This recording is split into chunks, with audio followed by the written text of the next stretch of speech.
ഈശോയുടെ തിരുഹൃദയത്തിൽ നിന്ന് ഞങ്ങൾക്ക് കാരുണ്യ സ്രോതസ്സായി ഒഴുകിയിറങ്ങിയ തിരുരക്തമേ, തിരുജലമേ, ഞങ്ങൾ അങ്ങിൽ ശരണപ്പെടുന്നു.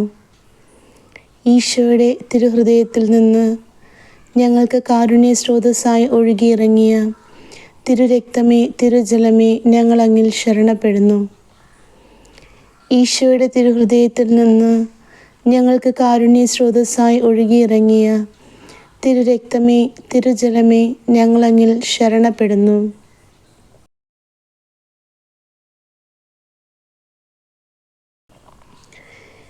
എൻ്റെ അന്തരാത്മാവിലേക്ക് ഒഴുകിയിറങ്ങിയ ദൈവകരുണ. വിശുദ്ധ മരിയ ഫൗസ്റ്റീനായുടെ ഡയറി കുറിപ്പുകൾ. വ്രതങ്ങളെപ്പറ്റി ചോദ്യോത്തര രീതിയിലുള്ള ഒരു ചെറിയ പഠനം. ചോദ്യം: എന്താണ് വ്രതം? കൂടുതൽ പൂർണ്ണതയോടെ ഒരു പ്രവൃത്തി ചെയ്തു കൊള്ളാമെന്ന് ദൈവത്തോട് സ്വാതന്ത്ര്യമായി ചെയ്യുന്ന ഒരു വാഗ്ദാനമാണ് വ്രതം. ചോദ്യം: കൽപ്പിക്കപ്പെടുന്ന കാര്യങ്ങൾ ചെയ്യാൻ വ്രതം കടപ്പെടുത്തുന്നുണ്ടോ? ഉണ്ട്. കൽപ്പിക്കപ്പെട്ട പ്രവൃത്തി ചെയ്യുന്നതിൽ ഇരട്ടി മൂല്യവും വൈശിഷ്ട്യവുമുണ്ട്. അത് ചെയ്യുന്നതിലുള്ള അശ്രദ്ധ ഇരട്ടി നിയമലംഘനവും തിന്മയുമാണ്.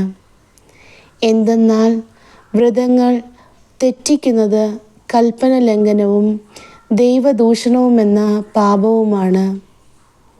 ചോദ്യം: എന്തുകൊണ്ടാണ് സന്യസ്തരുടെ വ്രതങ്ങൾക്ക് ഇത്രയും മൂല്യമുള്ളത്? വ്രതങ്ങളാണ് സഭ അംഗീകരിച്ചിട്ടുള്ള സന്യാസ ജീവിതത്തിൻ്റെ അടിത്തറ.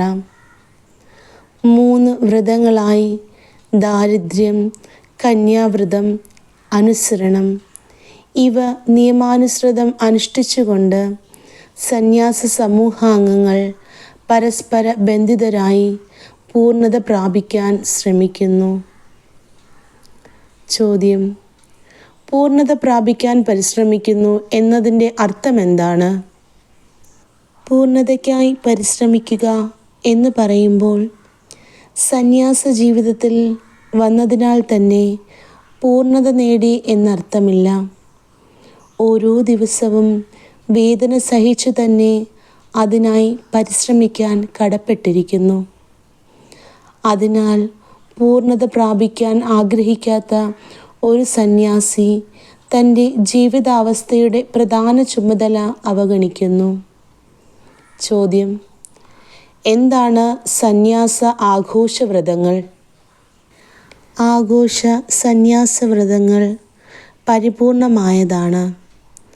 വളരെ അപൂർവ അവസരങ്ങളിൽ പരിശുദ്ധ പിതാവിന് മാത്രമേ സന്യസ്തരെ ആഘോഷ സന്യാസവ്രതങ്ങളിൽ നിന്ന് മോചനം നൽകാൻ സാധിക്കുകയുള്ളൂ. ചോദ്യം: എന്താണ് സാധാരണ സന്യാസവ്രതങ്ങൾ? ഈ വ്രതങ്ങൾ കേവലമായവയാണ്.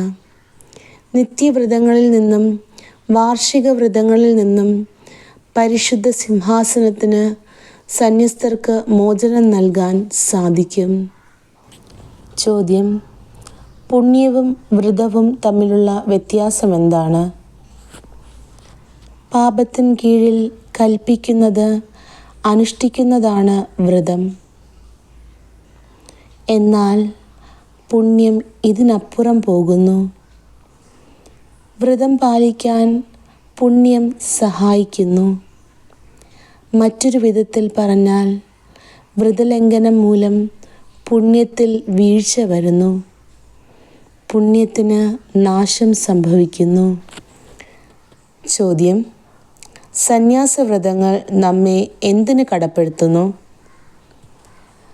പുണ്യപ്രാപ്തിക്ക് വേണ്ടി പരിശ്രമിക്കാനും അധികാരികളെയും നിലവിലുള്ള നിയമങ്ങളെയും പൂർണ്ണമായി അനുസരിക്കാനും സന്യാസവ്രതങ്ങൾ നമ്മെ കടപ്പെടുത്തുന്നു. അപ്രകാരം ഒരു സന്യാസി തന്നെ സഭാസമൂഹത്തിന് നൽകുകയും തൻ്റെ മേലും തൻ്റെ പ്രവൃത്തികളുടെ മേലുമുള്ള എല്ലാ അവകാശങ്ങളും ദൈവ ശുശ്രൂഷയ്ക്കായി ബലി അർപ്പിച്ചുകൊണ്ട് തന്നെ തന്നെ ഉപേക്ഷിക്കുകയും ചെയ്യുന്നു.